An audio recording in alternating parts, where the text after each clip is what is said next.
টিফিনের জন্য দারুণ একটা রোল বানাতে চাইলে এটা হতে পারে রোল জগতের সেরা একটা রেসিপি।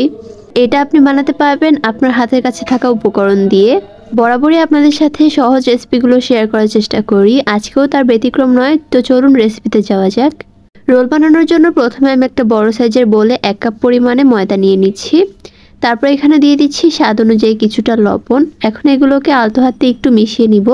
এখন এখানের মধ্যে অল্প অল্প করে পানি দিয়ে একটা পাতলা ডো তৈরি করে নিতে হবে। পানিটা একবারে দিবেন না, অল্প অল্প করে দিবেন, তাহলে ঘনত্বটা আপনি নিজেই বুঝে নিতে পারবেন।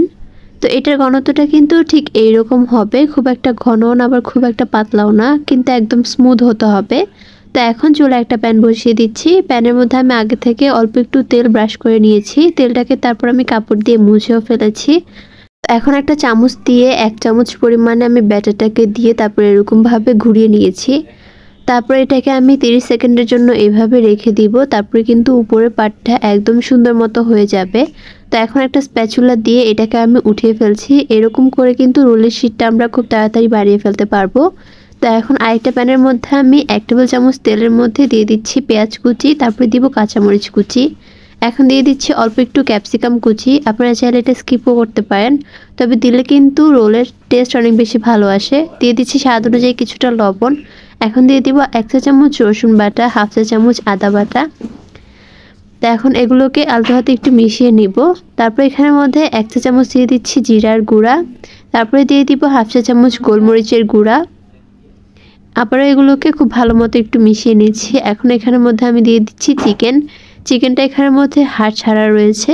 তো চিকেন এখানের মধ্যে আমিও 1/2 কাপ পরিমাণে দিয়েছি। তো চিকেনটা যখন একটু হয়ে আসবে দিয়ে দিচ্ছি গোলমরিচের গুঁড়া। এখানের মধ্যে আমি 1/4 টিস্পুন দিয়েছি। এটার সাথে এখন আমি অল্প একটু টমেটো সস আর অল্প একটু সয়া সস দিয়ে দিব। তারপরে এগুলোকে ভালো মতো মিশিয়ে রান্নাটা হয়ে গেলে উঠিয়ে ফেলবো। তো চলুন এখন রোলগুলো বানিয়ে ফেলি। প্রথমে একটা বড় সাইজের প্লেটের মধ্যে রোলের একটা শিট নিয়ে নিচ্ছি। তারপর এখানের মধ্যে আমি মাঝখানে পুরটা দিয়ে দিচ্ছি, চিকেনের পুরটাকে আমি এক সাইড দিয়ে এরকম লম্বাটে ভাবে দিয়ে দিচ্ছি। পুর আপনারা আপনাদের পছন্দ অনুযায়ী দিতে পারেন। সাথে দিয়ে দিচ্ছি কিছুটা মোজারেলা চিজ দিলে কিন্তু রোলের টেস্ট দ্বিগুণ হয়ে যায়। তো এখন এই রোলগুলোকে আমি সিল করব, তার জন্য এক পাশ থেকে এরকম ভাবে লাগিয়ে নিচ্ছি, তারপর আরেক পাশ থেকেও সেম ভাবে লাগিয়ে নিব। তো এখন পিছন থেকে আমি এই দুইটাকে খুব সুন্দর মতো রোল করে নিব। সবগুলোকে চেপে একবার রোল করে দেওয়ার পর যে বাড়তি অংশটা থাকবে ওইখানের মধ্যে প্রথমে আমি যে ব্যাটারটা দিয়ে এই শিটগুলো বানিয়েছিলাম ওইখান থেকে একটুখানি রেখে দিয়েছিলাম। তো এটা আঠার কাজ করবে, এটা একটুখানি দিয়ে দিচ্ছি। তারপর এটাকে সম্পূর্ণটা সিল করে দিলেই কিন্তু রোলগুলো একদমই রেডি হয়ে যাবে। খুব সহজেই কিন্তু এগুলো সিল করা যায়। তো একই প্রসেসে আমি সবগুলোকে করে নিচ্ছি। তো এখন এগুলোকে ভেজে নিব। ভাজার জন্য একটা প্যান বসিয়ে দিয়ে দিচ্ছি 1.5 টেবিল চামচ পরিমাণে সয়াবিন তেল। একদম কম তেলে কিন্তু এই রোলগুলোকে ভেজে ফেলতে পারবেন। তো এখন আমি একটা একটা করে রোলগুলো দিয়ে দিচ্ছি। রোলগুলো দেওয়ার পর 2 মিনিট এইভাবে রেখে দিবেন। তারপরে এগুলোকে উল্টিয়ে পাল্টিয়ে একটু লাল লাল করে আর ক্রিস্পি করে ভেজে নিলেই কিন্তু রোলগুলো তৈরি হয়ে যাবে।